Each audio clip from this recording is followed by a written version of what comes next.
My name is Kim Anderson, and I'm the organizer of the book festival. I work for Humanities Montana, and I am very honored to be sitting at a table with these four amazing writers. I'm going to give you brief introductions for each of them, and then we're going to get into it. On my left, of course, Edgar Award-winning and best-selling author C.J. Box, who has written 11 novels, including the fabulous Joe Pickett series. He's won many, many prizes. His newest book, Nowhere to Run, is his 10th Pickett novel, and it was published this spring. It was on the New York Times bestseller list for weeks. Chuck was born in Wyoming, and he still calls it home. It's where he writes and runs an international tourism marketing firm with his wife, Lori. I don't know how you have time to do that. I don't. On my right, we have Alyson Hagy. Alyson was raised on a farm in Virginia's Blue Ridge Mountains, and it's this rural Virginia childhood that made her who she is. She's written 4 short fiction collections, Madonna on Her Back, Hardware River, Graveyard of the Atlantic, and her newest, Ghosts of Wyoming. And her 2 novels, Keeneland and Snow Ashes. Her stories have most recently appeared in Shenandoah, 5 Points, the Virginia Quarterly Review, and have been read on National Public Radio. She's been awarded a Nelson Algren Prize, a Syndicated Fiction Prize, a Pushcart Prize, and a fellowship from the National Endowment for the Arts.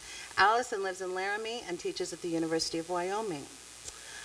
Next to Alyson is Brian Hart, who was born and raised in central Idaho. He briefly attended Montana State University in the 90s. We want to hear more about that. After he lost his job at Big Sky, where he'd been working as a carpenter. And he's got an MFA from the Michener Center for Writers in Austin, Texas.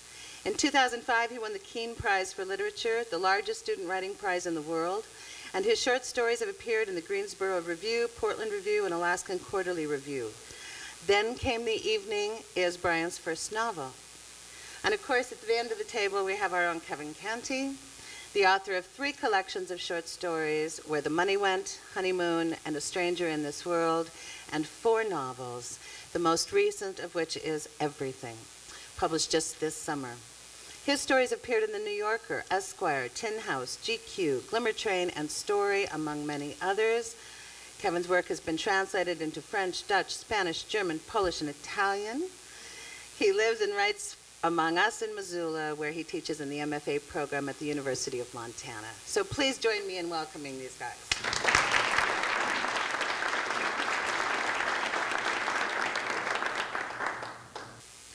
Well, after 11 years, we've done a lot of fiction panels, and it does begin to get hard to think about, you know, what else? What haven't we said about fiction? A lot of these people have been on many of those panels. But one thing that occurred to me was that I've never done a panel or listened to a panel on endings and what makes a good ending and how writers approach the endings of their works. And it only occurred to me about, 48 hours ago, that one reason people don't do panels on endings is because you can't actually talk about their endings without spoiling the book for you before you bought it.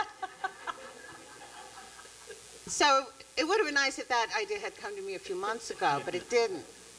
So anyway, we're gonna dance around these endings a little bit and talk in some general terms, and then we're gonna open it up to questions for you. So obviously different kinds of work, different types of work, novels, fiction, different genres, demand different approaches to endings. And I thought I'd start with Chuck and ask him, because you write, first of all, you write mysteries, of course, and you write a series. And I just am wondering how that affects how you think about the endings for especially the Joe Pickett novel. For the series, I mean, obviously,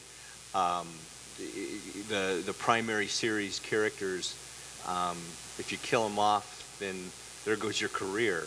So that doesn't mean it can't happen, but the way I do it with the series, at least, is kind of a roundabout way. I always start with the topic and or issue and research that, and then step 2 is what the ending is going to be, and then I work backwards from there, starting with a long outline. And I mean, the ending you assume that in a mystery or crime thriller, that if you don't read a lot of them or read a lot of modern ones, you assume that everything is a formula. The crime is committed, the investigation takes place, the crime is solved, the bad guy is either killed or goes to jail. And that, you know, I don't know if that's ever really been true with good mysteries or crime thrillers. There's a lot of nuance to the end. There's a lot of different directions it can go. There needs to be some kind of resolution, whether or not the criminal goes to jail or is killed, but there has to be some kind of resolution. That's what makes these kind of books the way they are. But that doesn't necessarily mean justice will prevail in the end, but some kind of resolution, sometimes even outside the law, to give the reader and the writer some satisfaction with it. And I mean, in fact, throughout the Joe Pickett series, I mean, it's very much like real life in that at the end of a lot of these books, he's not having such a happy experience. I mean, he's evolved and things have happened to him that reflect, you know, throughout the series. Right. I think a good example of that is the latest book, Nowhere to Run, where the ending is somewhat conventional in that there is a showdown, and I'm giving away the end, sort of, but you know. See, I knew this would happen. Where Joe Pickett wins, but he doesn't win. He feels terrible about what happened, and so hopefully, you know, that won't spoil it too much because you don't know what he feels so terrible about. But so that's a little, you know, a different take on an ending like that. Yeah, yeah. And I often wonder, as someone who loves novels and also loves the form of the short story, we've got, you know, probably all of you sitting here have written both and published both. How, as a writer, it's different for you when you approach the ending of a short story as opposed to fiction. Alyson, do you have any thoughts? Yes, I do. Thank God. I'm not a natural novelist, and my experience with novels has been an echo of Chuck's, really, that I have some idea of what the ending is really before I can convince myself to spend the years it's going to take to write the project. It's a bit of a big lie, because that ending may change, but with stories, I am willing to really take the leap. I almost never know what the end of the story is going to be before I start it, whether it's 5 pages or 45 pages long. And I can't really tell you why I'm willing to suffer the anxiety that's involved there, but I think it's just a leap that I'm comfortable making again and again. If I can find that trigger, that character and landscape, those two characters, those 2 lines of dialogue, whatever it is that starts the story, I'm willing to take the plunge and discover the ending. I do think, because you had the question, are endings seated in the beginnings of short stories? And I think that is absolutely true in a successful short story, but I don't recognize that seed until I have written quite a while and maybe even revised for a while. So it's like you find it. I'm finding it. That's neat. Kevin, does it feel that way for you? Yeah, I was just reflecting on the fact that everything that Alyson said sounded like me talking about my process, too. I mean, I often think, you know, writing short stories in particular is kind of like building a bridge, except you start off from land at one end and just hope like hell there's land at the other end when you get there. It's just, you know, it does feel, but there's a musical sense in terms of short stories ending that they don't have to tie. I hate stories that tie up. I hate stories that end.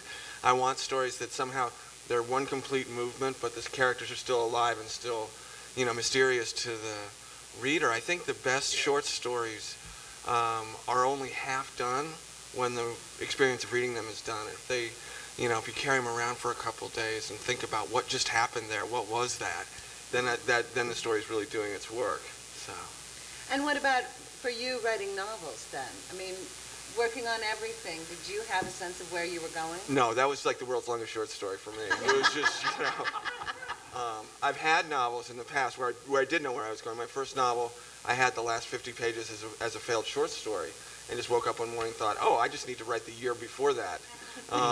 And that's what I did. I wrote the year that led up to the ending. So it was really nice to have that little lighthouse out in the fog.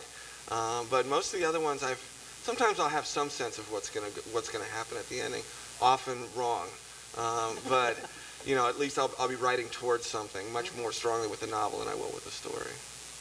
Brian, what about you? Does it feel different with short stories and novels? Not necessarily. My novel started out as a short story, and grew after I left alone for a long time, and like both of these two, I really don't know where I'm going. When I start, I don't think I've never enjoyed it when I know where I'm going. There's no thrill in it. Yeah, it's really organic, and to kind of make a bunch of just cordon events actually ring true at the end, which is kind of the trick, the musicality that you were talking about, to gather all those things together and make them sing. And that's the interesting part for me. And I think I've never worked from an outline, and it just seems to really strip it away. That's my take. One interesting thing about your novel is that you end with an epilogue.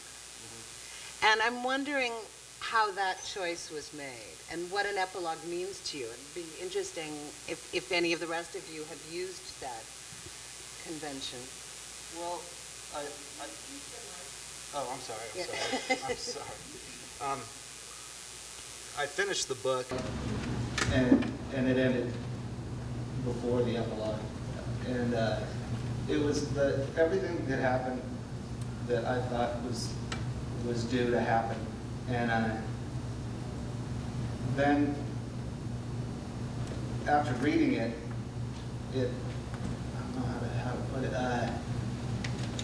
Again, musically, it didn't follow the path that I wanted it to follow. It ended on a very minor key, and with the epilogue, it kind of created the arc that I was looking for. I didn't know any other way to do it really, besides to add another chapter. And I think the epilogue is a way that you can step back a little ways, and you see this a lot in a lot of authors. A lot of my favorite books have endings that people consider to be failures. I mean, if you look at Light in August, or people say Anna Karenina too, and Light in August particularly because it moves around, moves away from the main characters at the end to the guardsman. I can't remember his name right now, and it's really strange. And I think maybe it's something that authors do to kind of peel themselves away from the book and leave it kind of, And I think that distance is necessary, so you don't feel like you're just tying up a bow at the end.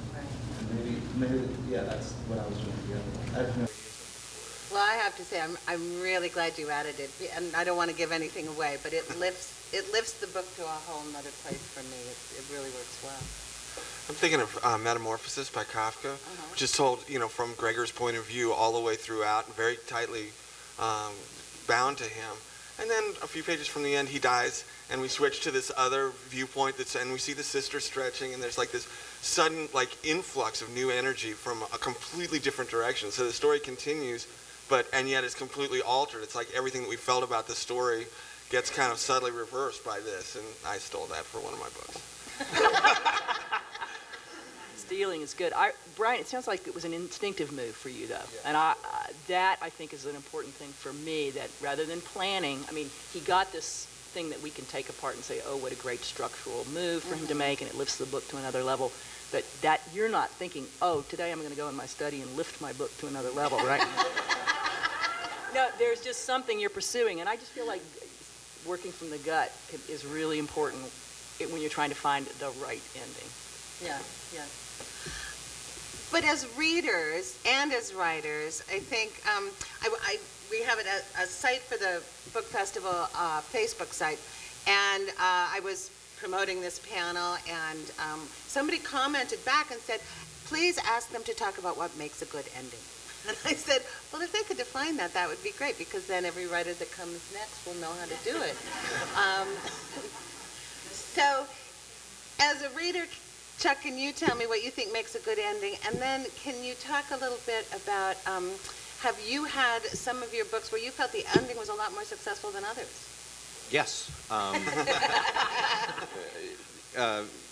Yeah, absolutely. I mean, again, I'm somewhat constrained in the series by the fact that, you take away a certain element of tension for the reader when the reader, must assume that the protagonist is going to make it through. So some of the situations that he's put in, somehow he'll make it through. Maybe not make it through well or uninjured or in good health, but that takes away a little bit of it. But yeah, there are a couple of the endings that I wish I could go back and change now. Part of them is just as the series continues and the continuity of it. Some of them ended a little abruptly. Some of them I wish would have made a different turn to lead into a future storyline, that kind of thing.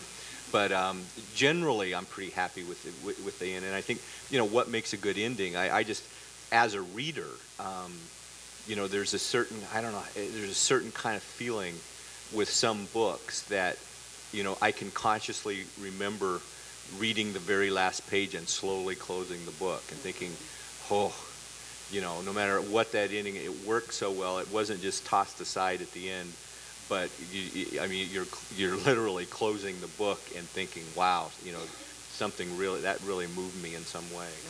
And that can be any number of things, but that's the perfect ending. Yeah. For me as a reader, often, and this does not apply to any of your books, of course, often often I feel endings feel rushed to me. And I never know whether they really are rushed or if that's the reader's natural response to not wanting to leave that world. You know what I mean? That I'm doing this because I don't want to get out of the world and wishing they'd slow down. What do you think about that, and what makes a good ending? I mean, as a reader, I am often disappointed, and I think it's more emotionally not being ready to go back to the so-called real world.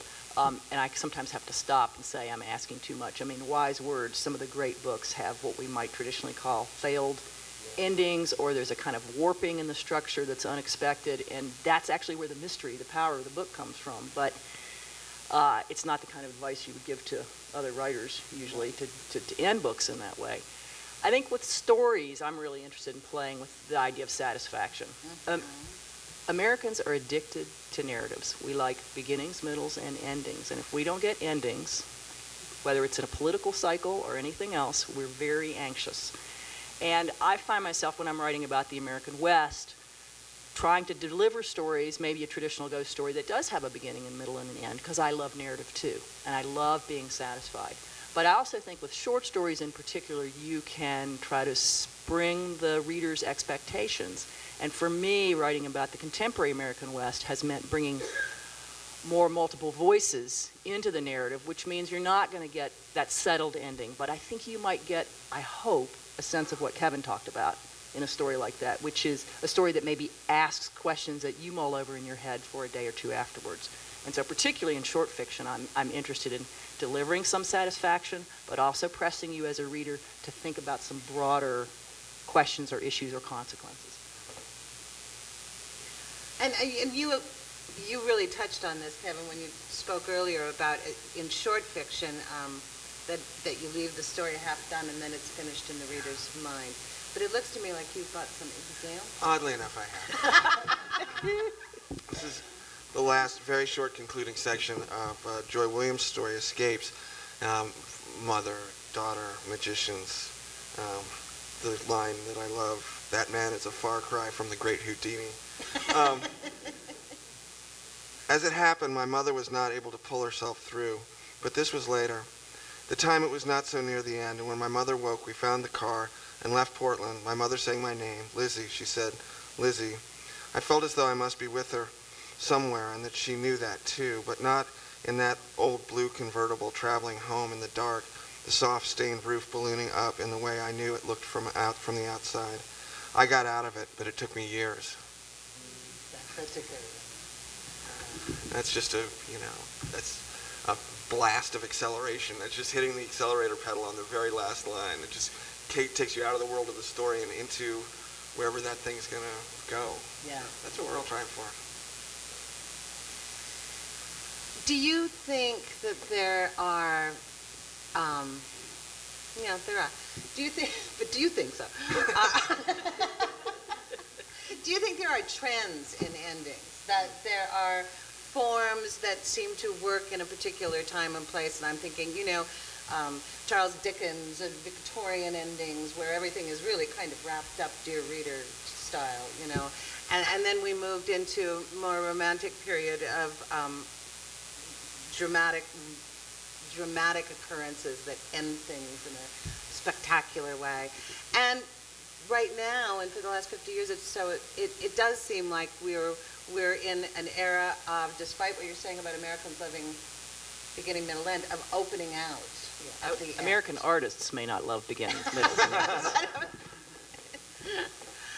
And do you think, I mean, have you in your reading life and in your writing life, have you been cognizant of that, of there being a particular style right now of contemporary writing that in some way influences how you look at an ending or at writing in general, but you're unconscious of it? Is that at all coherent? Your turn, Brian. Yeah. Shouldn't have dodged the earlier one. Stylistically, I see it more in short fiction than I do in novels. And it follows trends too, I think. If somebody writes a groundbreaking, short story or releases a collection of short stories, and then people obviously try to mimic those things. Raymond Carver, we're talking to you. Yeah. And it influences a generation, and I don't know how much that really, it all affects me as a writer. Everything I read, in some degree probably, but I kind of try to steer away from the obvious trends, I guess. I don't know. And endings are,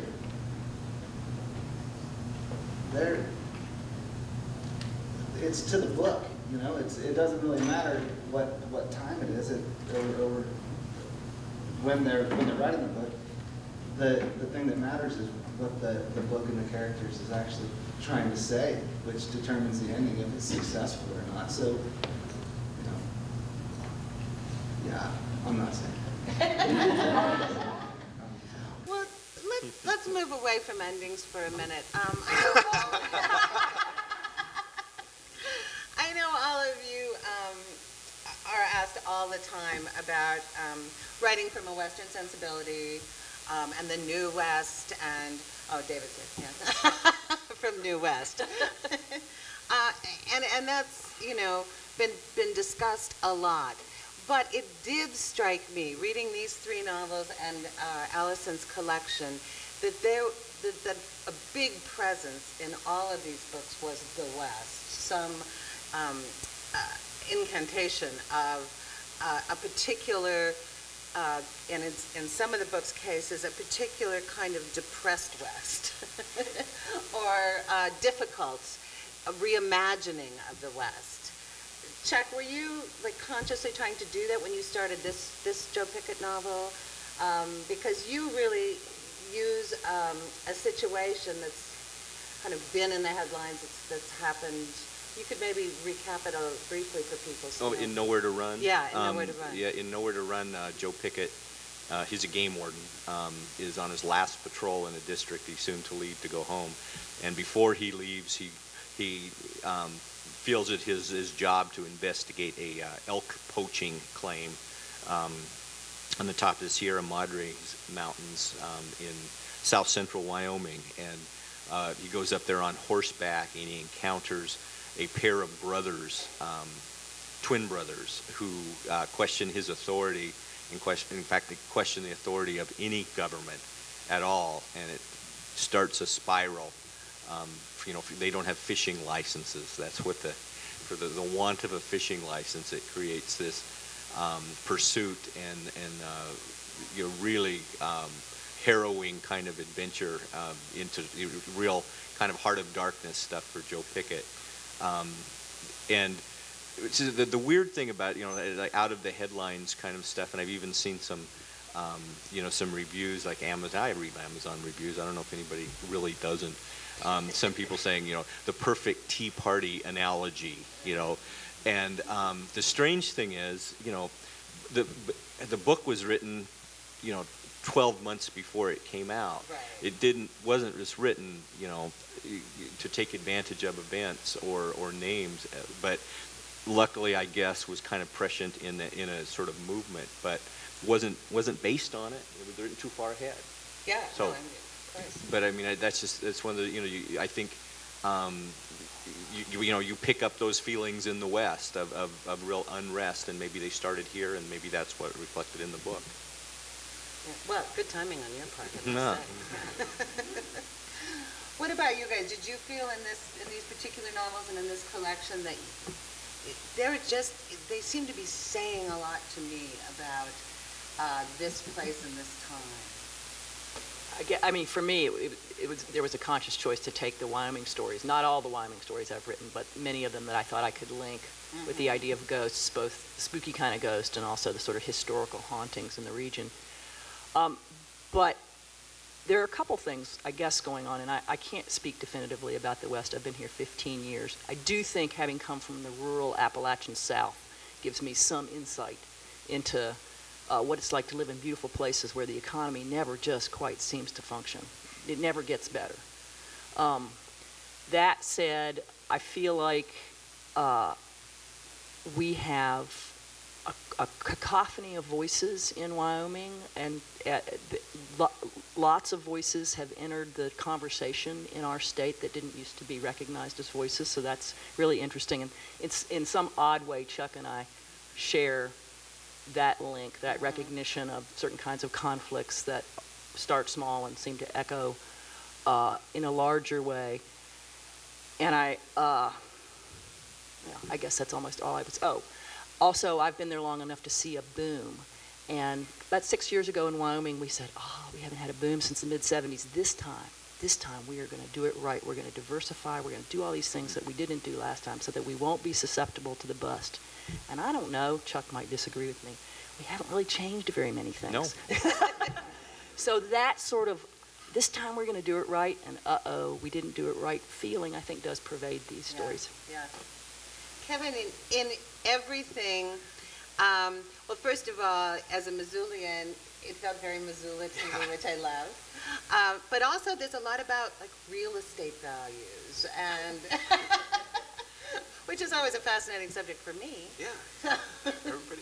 No, I mean, it was funny because this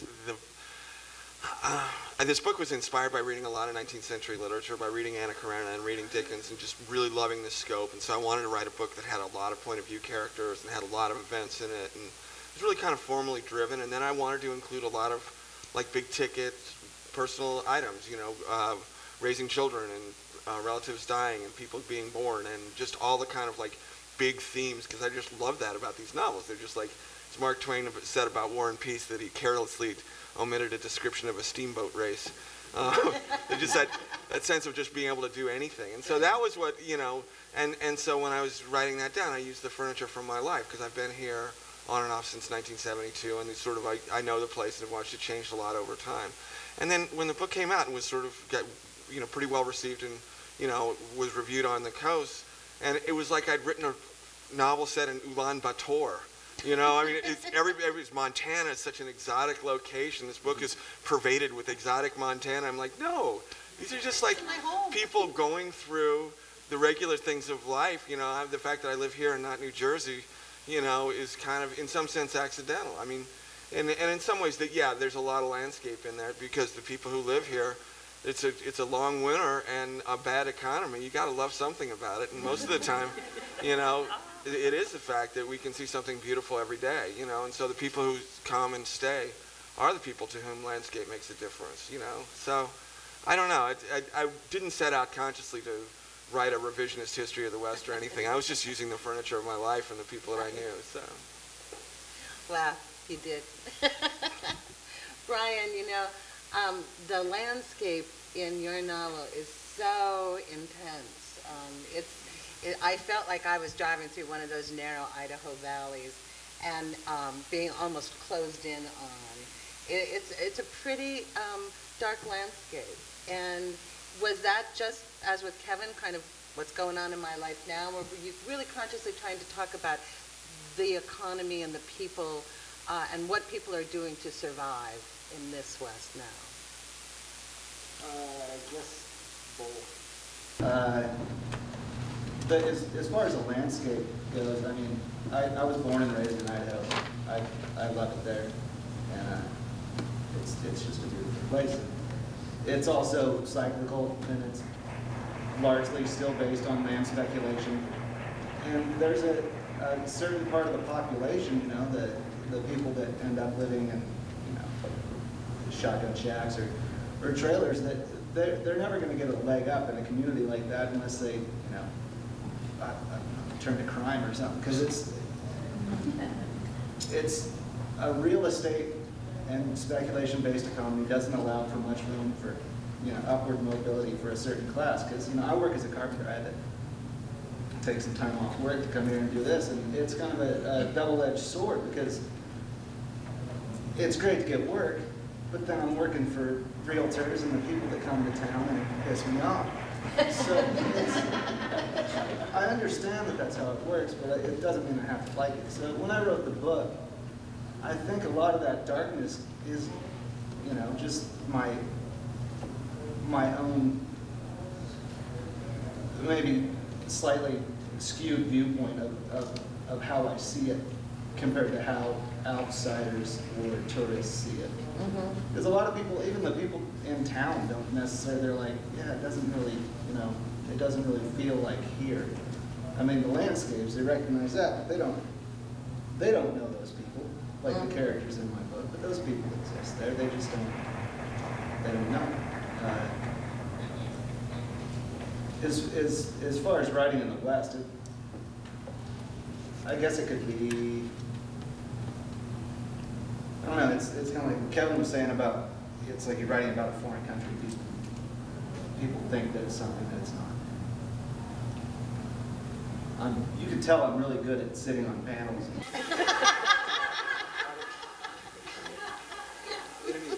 Like that. Well, I want to ask one final question, which is just kind of a what are each of you working on right now, and then we'll open it up to hear other people's questions. What are you working on, Chuck? Is it number 11, 12? I just finished number 12, actually, Wow. a couple weeks ago. I'm working on a short story, right? I don't know. This is kind of relates to a lot of what we're talking about. I was approached. There's a New York bookstore that's now actually producing its own book. It's a mystery bookstore, and the owner of it said, I can't make any money selling books anymore, so I'm going to publish, you know, limited edition, high quality collection type books. And he asked me if I would do one, and I thought I'm going to agree, and then I'm going to figure out what I'm going to write about, and challenge myself in a weird way. And I had no idea what the topic was going to be. And I was going through some photos at the University of Wyoming at the American Heritage Center by Charles Belden, who was a rancher and a great photographer, kind of weird guy. And I found this photo of 1936, these guys in suits holding antelope babies while the Hindenburg came in to pick them up and take them to Nazi Germany. What? True story. And as soon as I saw the picture, I thought, I don't know if this is the beginning of this story or the end of this story, but it's going to be in this story. Wow. So that's what I'm working on. No, I got to ask, so did you go over to look at the photographs because Yes. you had the assignment and you thought, okay, I need a trigger, I'm going to go poke around? Yes. Because I'm just curious about, because that's kind of the way I work too, haphazard research, but The story behind the story is the rancher from Wyoming strapped 25 baby antelope into his plane, flew him to Lakehurst, New Jersey, and the Hindenburg took him to the Berlin Zoo in 1936. Can't find anything about what happened to them, but it really did. So just, you know, that's the trigger. That's great. And that's going to be your story. I mean, somehow.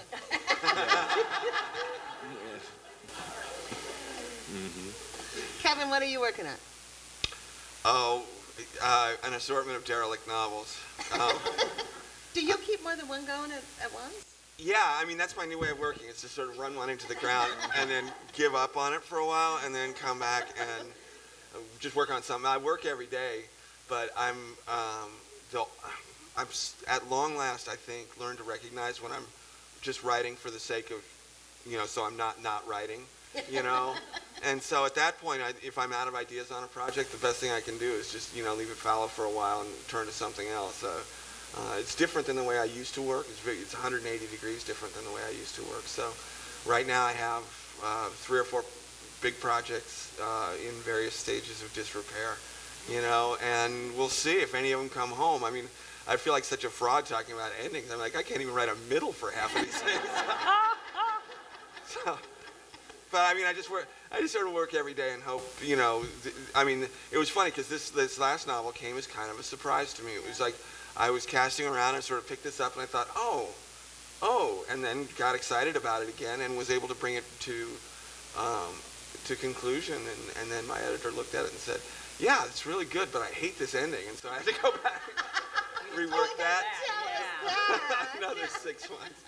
Well, it's a lot better as a result. So I think it is, it seems to be working. I wouldn't recommend it to my worst enemy, but it seems to be working for me now. So. Just juggling 3 or 4 different things. Yeah. And that's fascinating. I don't know many people who do that. I don't recommend it. Brad Watson works that way. Really? Yeah. What are you working on, Alyson? I'm really superstitious, but I'll say that I finished a draft of what we call in Laramie a long thing. I truly am superstitious because I've had books disappear if I talked about them before I captured the lightning in the bottle.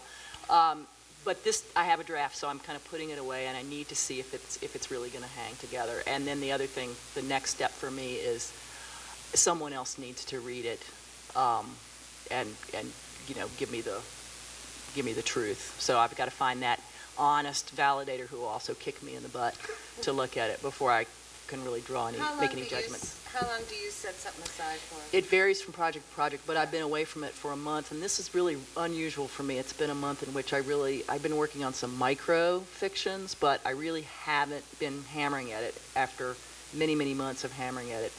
And for once, I feel okay about that. Usually I have to plunge right into something else, but in this case, I can't tell you. Each project has its own sort of nature, and I'm still suspicious of this one. So wish me luck. Alyson, does this long thing have anything to do with the Hindenburg and Antelope baby? Because you can stop right now. It does, yeah. No. Their cameo appearance by Pronghorn, yes. Okay. Oh, okay.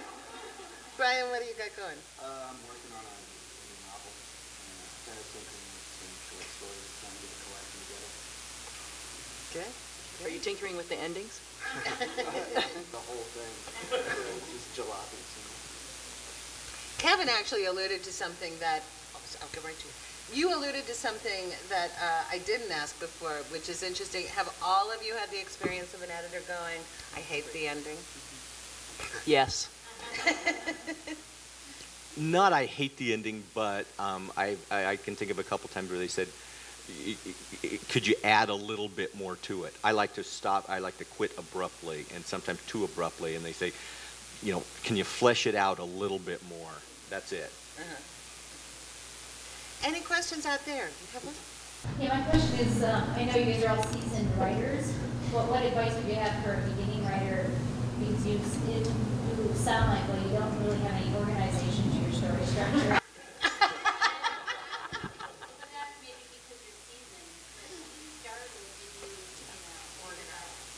No, that I was actually, and I don't know if Craig Lancaster is in the room. He may be, but he and I were talking about this earlier. There he is.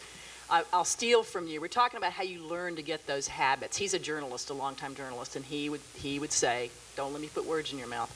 But having to meet those deadlines again and after again and after again kept him from being so precious about making the next move in his fiction. And I think for me, young writers I work with, emerging writers, often really, really hesitant. And I just think you got to bull through. My early drafts stink. I'm really bad early draft, but I somehow have just made myself just write poorly so that I can then go back and do what I think I do a little better, which is revise. Ron Carlson's advice, you get stuck on a story, invite someone else in. Don't let your momentum die, because if that inner editor starts talking to you, everything looks terrible. My work looks terrible at least once a day, if not half dozen. But the seasoning comes with giving yourself the permission to write poorly. Well, no, I was actually more talking about going from point A to point B. You have to have, there's not structure and time, but structure in your story, telling like plot points and inciting incidents. And I'm just. Do you guys think in terms of plot points? I really don't. You learn to write the same way you learn to play the saxophone. You just practice every day and you get imperceptibly better. You make today's mistakes today, tomorrow's mistakes tomorrow.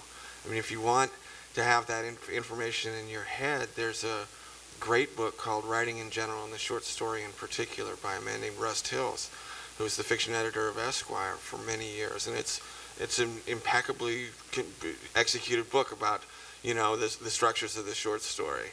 But right after that, you should go to a book, an essay by Don Bartlemey. It's called Not Knowing. That's about the importance that we've alluded to of kind of not knowing where you're going, of being able to trust your instincts and let the sort of unconscious layer of your story dictate where it goes. I mean, I think there's a sort of grasping after structure at the beginning of the process, and that can be useful to internalize that information. But at some point, you have to kind of just ditch it and fly by the seat of your pants and count on your experience and your instincts and your own unconscious to get you through that story. Does that seem fair? Yeah. Mm-hmm. Yeah. I once went to a conference and a very well-known editor said, the quote was, "All texts are malleable." And I wanted to ask, what do you do, or what experience have you had if you turn in a manuscript and you have an editor who really wants to put herself or himself in there? How do you deal with that? And have you encountered it? Anyone had that experience? I have a brilliant, sympathetic editor who I can absolutely trust to make suggestions to improve the book. I don't take all of her advice, but I trust all of her advice. I sent a short story out a couple of years ago to this person, and they sent it back and marked up, and I just wondered, why the hell did you take that story? Because she obviously wanted to transform it into something completely different. So I just pulled it. There's no point, but a good book editor is worth his or her weight in gold. But they change so frequently. No, I'm fortunate to have a very wise editor who is a brilliant reader. She never wanted to be a writer, so she's not interested in inserting herself into my work. I will say the last editor I had in New York, who hated my ending, and we spent 6 months rewriting a different ending. She suggested it, and I sent her the draft, and she goes, "No, you were right the first time. Back we go." So she and I learned together on that. Yeah, my experience with editor, I mean, maybe it's just mine in that, at that, but they don't have the time to get that involved in each story, that they walk it through like that. It's either a, tighten up the middle, tighten up the end. What about this? They don't make massive changes, or I've never worked with anybody who ever has. They either like it or they don't. I never experienced anything where an editor was trying to push me around. Maybe it is that they're too busy. I don't know. But it was really, they took the book and that was basically it. It was like a couple comments. I'll tell you, it's, at the point where you're at right now, or at the point where I'm at with a short story, having another set of eyes, mind, heart, intelligence at work on your story is just a luxury. I mean, it really is. If you have somebody that you can trust who can come in and see it with eyes that aren't yours and give you some ideas about it, it's really, really useful. It's a lovely thing. There was a question way in the back. Could you stand up?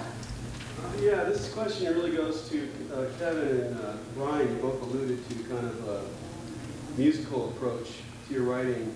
Now, Kevin, I know you play in a band, and in a band, when you're learning a song, the hard part is the beginning and the ending. And it's almost like, I'm told it's like flying a plane. The takeoff is fine. Once you're in the air, it's a piece of cake. Landing is the hard part. So do you see like a commonality between music and writing that way? And so like once you're off the ground, the writing takes off, and kind of it's a little easier in the middle, and then you get to the end, and that's a little harder work? No.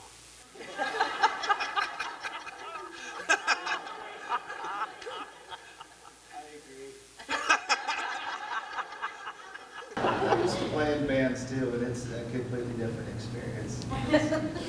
Writing is hard. I would say that, I would say though that for me the analogy is the amount of time that musicians put in. I astonish students by saying they come to me, these are graduate students and they're talented young people, and I'll say, you need to think about yourself as being in conservatory now. How many hours did your old college roommate at Oberlin put in on the violin a day? 4 to 5 to 6 to 7.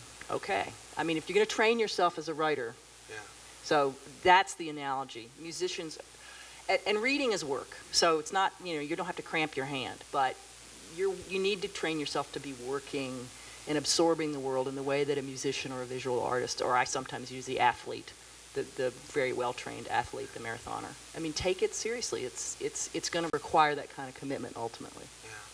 But just in terms of takeoffs and landing, the question that you were asking, I mean, I find it's a constant struggle to keep a story alive in the middle.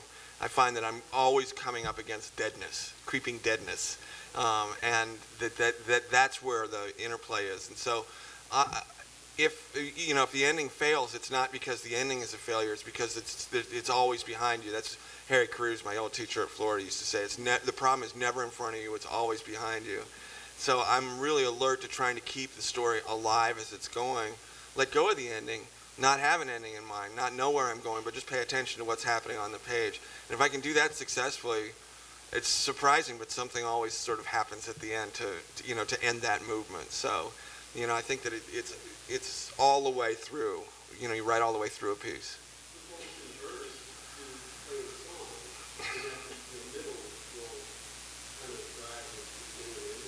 Yeah. No, I mean, often stories will take off. I mean, what Alyson's saying will take off in ways that surprise you. You'll start with something and write badly for a while until you find something that you're interested in. Then that seems alive, and you go and you try to find another live moment to go with that one. So it's a kind of constant struggle. Yeah.